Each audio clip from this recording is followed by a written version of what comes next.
چھٹی چیز جو ہمارے پاس جھگڑے ہوتے ہیں میاں بیوی کے، وہ کیا ہے؟ ساس بہو کا نہ جمنا. اوہ، اس پہ تو پورا لیکچر چاہیے. آپ بولیں گے ساس بہو کا نہ جمنے سے میاں بیوی کے جھگڑے کیا ہے؟ جب ساس برا سلوک کرتی ہے اس عورت کے ساتھ، وہ جھگڑا ظاہر سی بات ہے اپنے شوہر سے ہی کرتی ہے. ساس کو تو برداشت کر لیتی، کیونکہ ساس کا کیسا ہے، بولے کچھ بول دے کہ انہوں آڑے پڑ جاتے، پھینس نکل جاتا منہ سے. تو نہیں بولتی تو بول لے جو بولنا ہے میرے کو، آج تیرے بیٹے کو آنے بتاتی میں، آنے دے اس کو. پھر شام میں انہیں آتا، اب سمجھو غریب شریف ہے، سمجھدار انسان ہے، اب گھر میں آ گیا، آتے بیوی کا صورت دیکھ کر وہ سمجھ جاتا کہ کچھ تو بھی امی کی اور ان کی ہو گئی. اب بیچارے کو منانا ہے بیوی کو، تو امی کو کچھ بول نہیں سکتا، ہائر اتھارٹی. اس کو منانا ہے، اب پریشان، جلیبی لا رہا، پیڑے لا رہا، یہ لا رہا، منا رہا، کپڑے لا لے رہا، چونکہ بیوی کا میسج آ گیا واٹس ایپ پہ، آؤ آج جلدی. تو یہ لکھتا امی نے کچھ بولے کیا؟ چاندو بڈھے ہو گئے ان کو بی پی ہے، تو بولتی آؤ میرے کو بی پی، آؤ تم آؤ، پھر تمہارا بی پی بڑھا کے بتاتی. اگر پازیٹیو لے، اچھے سے لے بات کو، سمجھ میں نہیں آتا. اب ساس اور بہو کا معاملہ ایسا ہو گیا، جس کو ایک مثال میں دیتا ہوں. دو بس ہے، اب اس سے بڑا بھی شپ لے لو، بڑے بڑے کروزرز لے لو، دو کروز کھڑے ہوئے ہیں، دونوں کو ایک رسی بندی بھی ہے، اور ایک مرد کا پیر ایک کروز سے بنا ہوا ہے یا ایک بس سے، اور دوسرا ادھر سے. اب دونوں الگ ڈائریکشن میں چل رہے. اب یہ کیسا پھٹتا اور کیا ہوتا ہے، اس کالدے کو ٹکڑے کیسے ہوتے ہیں اس کے. دونوں الگ ڈائریکشن میں جا رہے ہیں، دونوں سے ایک ایک پیر بندھا ہوا بیچارے کا. ایک ہے ماں، دوسری ہے بیوی. سمجھ رہے آپ؟ ہوتا جھگڑا ان دونوں کا، پرابلم ہوتی شوہر اور بیوی کی. اور کئی گھر ٹوٹنے کی اور طلاق ہونے کی وجہ ساس اور بہو کا جھگڑا ہے. شوہر تو کتنے ہم نے کیسز دیکھے، کیا آ کے بولتی عورتیں معلوم، شوہر تو میرا ایسا ہے، کیا بولوں آپ کو مولانا، کیچڑ میں کمل. مطلب بتا دی اس نے ساری چیزیں، اتنا اچھا ہے. کیا بولوں میرے شوہر کا، وہ کاٹے دار جھاڑ میں ایک پھول ہے، وہ پھول مطلب یہ پورے آس پاس کے لوگ کاٹے، مطلب اس کو شوہر سے پرابلم نہیں ہے، پھر بھی طلاق ہوئی. جھگڑا ہونا مطلب یہ نا، سپریشن ہی میں کہنا چاہ رہا ہوں، جھگڑے کا اصل طلاق کیوں ہو رہی. پھر نہیں، ہمارے ساس میرے کو برداشت نہیں ہوتے، ان کے تانے نہیں ہوتے، ان کی جھوٹی باتیں نہیں ہوتی، ان کا فلاں نہیں ہوتا فلاں. لیکن ساسوں کا تو میں یہ کہتا ہوں، یہ چیلنج ہے میرا کہ کوئی ساس جھوٹی ہوتی ہی نہیں، یہ میرا بھی چیلنج ہے. کوئی ساس جھوٹی ہوتی نہیں. جھوٹی کون ہوتی ہے؟ صرف اور صرف بہو ہی جھوٹی ہوتی ہے کبھی، یہ بات تو ماننا پڑی. اب یہ الگ بات ہے کہ کچھ جگہ عورتیں بھی ظلم کرتی ہیں تو بہویں بھی ظلم کرتی ساس پر، لیکن آج ہائی پرسنٹیج ساسوں کا ظلم ہے بہووں پر، ہائی پرسنٹیج. ایک لو پرسنٹیج میں بہویں بھی ظلم کرتی ہے ساسوں پر. اور وہ بھی کیوں کرتی ہے؟ وہ پہلے سے پروگرامڈ ہوتی ہے ماحول میں دیکھ کر کہ جاتے ہی اس کو میں نے پچھاڑ دینا ہے، اگر اس کو نہیں پچھاڑی تو بڈھی نے میرے کو پچھاڑی. پھر یہ کامن ٹرم ہے جو آپس میں عورتیں استعمال کرتی ہیں، یہ معلوم بڈھی بڈھی بولتے ہو، یہ الگ بات ہے. ٹھیک ہے، وہ جذبہ دشمنی والا ہے. لیکن میں کسی کی ماں کو برا نہیں بولنا چاہتا ہوں، لیکن اگر آپ ماں ہیں نا، تو ایک طرف اپنی بیٹی کے لیے ماں اور اپنی بہو کے لیے ساس نہیں ہونا. یہ رشتہ ہے ساس والا، لیکن آپ اس کی ان لا ہے. رشتے ازواج کی وجہ سے آپ اس کی ماں ہی ہو جاتے، معلوم، ماں بن جاتے. اب ماں بننے کے بعد یہ رول بہت برا ہے، معلوم، بہت برا ہے. اور یہ ایسا رشتہ ہے کہ اگر بیٹا بیوی کے مطلب اپنی بیوی کے ساتھ دخول کر لے، بستری کر لے، ایک بار بھی طلاق بھی دے دے، تو اس کے جو ماں باپ ہے لڑکے کے، ان کے لیے وہ محرم ہی رہتی ہے ہمیشہ. وہ سسر کبھی شادی نہیں کر سکتا اسے، وہ ان کی بہو ہی رہیں گی ہمیشہ طلاق کے بعد بھی، کیونکہ اس کے نسل میں شامل ہو گئی تھی آ کر شادی کی وجہ سے، نسل کا پارٹ بن گئی تھی. اب کیسا رشتہ ہے، باپ والا ہی ہو گیا نا.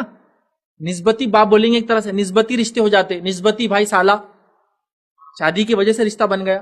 نسبتی بہن سالی ہے نا، نسبتی والد، نسبتی والدہ، ساس اور سسر، سب نسبت، مطلب وہ شادی نے رشتے بنا دی سارے.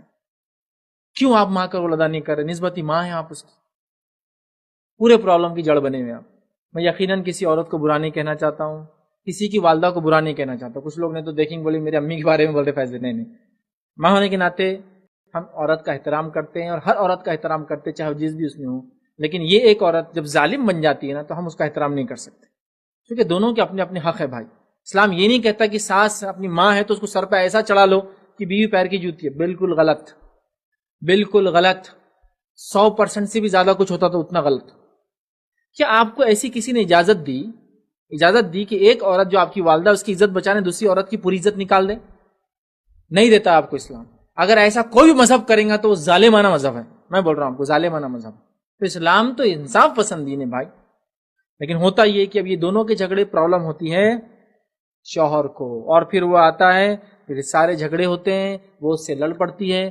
شوہر کا حال یہ کہ اپنی ماں کو سمجھا نہیں سکتا ہے. میں مردوں سے بھی گزارش کروں گا، اگر آپ کی والدہ ظلم کر رہی ہے آپ کی بیوی پر، آپ کو آواز اٹھانا پڑیں گی. قرآن نے کیا کہا کہ تم حق کے لیے کھڑے ہو جاؤ، انصاف کے لیے کھڑے ہو جاؤ، چاہے وہ تمہارے رشتہ داروں کے خلاف، تمہارے والدین کے خلاف، نفس کے خلاف وہ کھڑے ہو جاؤ، ظلم کے خلاف.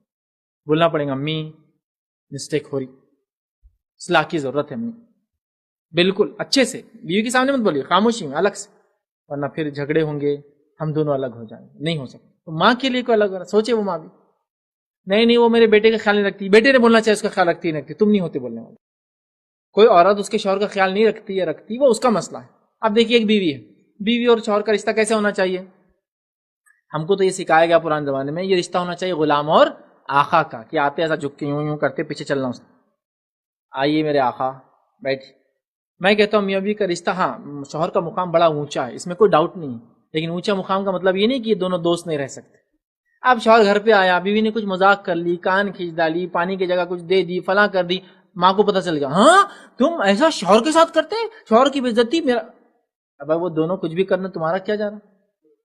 ان کو برا لگ رہا، میرے بیٹے کو آتی تو ایسا بولتی، فلاں بول رہی، اس کی چڑ رکھ رہی، فلاں کر رہی، یہ کر رہی. ارے کرنے دو نا، ان کا رشتہ تو دیکھو کیسا ہے. کیسا رشتہ ہے؟ کیسا رشتہ ہے؟ محبت کا، دوستی کا، انسیت کا، پیار کا، محبت کا، عشق کا. وہ کیونکہ ایک ہی در رشتہ، اس میں عشق بھی ہو سکتا ہے. عشق کا کیا کیا نہیں، کتنے قریب ہو دونوں ایک دوسرے سے، کرنے دو نا، کیا کر رہے. لیکن پرابلم ہو جاتا، بہت مسئلہ ہے ادھر. ہمارے پاس تو یہاں تک سننے میں آتے، جس جھگڑے بڑھتے ہیں سننے میں آتے مسئلے کہ ساس بولیں گی تو کمرے میں جانا. آپ کون ہوتے یار یہ چیزوں پہ کنٹرول کرنے والے؟ کس نے آپ کو یہ حق دے دیا؟ مجھے سمجھ میں نہیں آتا. کون ہیں آپ؟ آپ بڑے ہیں، آپ ساس ہیں، لڑکے کی ماں ہیں، لیکن آپ خدا تو نہیں نا کہ اتھارٹی بن کے بیٹھ گئے. تم نے رات میں کیا کیا، فلاں چیز نہیں، یہ مہینوں میں یہ نہیں کرنا، وہ مہینوں وہ نہیں کرنا، خبر ہوئی تو فلاں ہونا. ہم کو سب سے کیا لگا کے رکھا؟ ان کی زندگی اجیرن کر دی بیچارے دو لوگوں. کون ہے آپ؟ میں جانتا ہوں بھائی، جھگڑے ہونے کے، طلاقیں ہونے کی وجہ یہ بن گئی کہ فلاں چیز تھی، ہم کو نہیں بتائے، ہمارے سے پوچھے بغیر اولاد کیسا پیدا کر تم. جھگڑا. ارے تم کون ہوتے یار؟ ڈیسیجن میکر ہے آپ تو. شادی اس کی کیوں کرا ہے اس سے، جب آپ کو ڈیسیجن لینا ہے کون کب بچے پیدا کریں گا، کون کہاں جائیں گا، کیا کھائیں گا، کیا پیئیں گا، کہاں سوئیں گا، کیا پہنیں گا، کب کمرے میں جائیں گا، کب. کون ہوتے آپ بولنے والے؟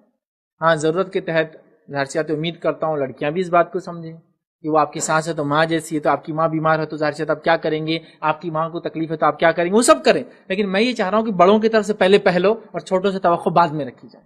میں خلاف نہیں ہوں کسی کے بھی، یاد رکھیں. نہ میں لڑکیوں کو بہکا رہا ہوں ساسوں کے خلاف، نہ ساس کو برا بھی کہنا چاہتا ہوں. کہ میں کہہ رہا ہوں بچے چھوٹے ہوتے ہیں، بڑوں کی طرف سے پہلے ہاتھ بڑے پہل کرے تو پھر چھوٹے بھی آگے آئیں گے. حدیث کے اندر ہم جانتے ہیں سلام کا ادب یہ ہے کہ بچے بڑوں کو سلام کرے، ادب ہے نا. لیکن سنت تو یہ کہ بڑے بچوں کو سلام کرے. اللہ کے رسول چھوٹے بچوں کو سلام کرتے تھے. نبی سے بڑی کوئی ذات اور شخصیت دنیا میں ہو نہیں سکتی. وہ بچوں کو سلام کریں تو پتا تھا یہ تو ادب ہے کہ چھوٹے بڑوں کو سلام کریں، لیکن یہ تو سنت ہے کہ بڑے چھوٹوں کو سلام کریں.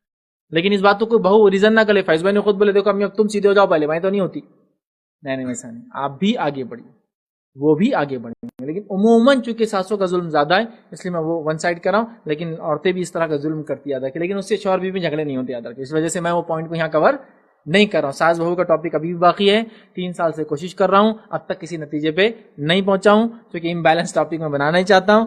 دعا کیجیے کہ میں اگلے رمضان تک پھر بنا. 2017 میں سوچا نہیں ہوں، 18 میں سوچا، 19 آگے ابھی بھی بنا نہیں پایا ہوں. تو یہ بہت ہی امبیلنس ٹاپک بن جا رہا ہے.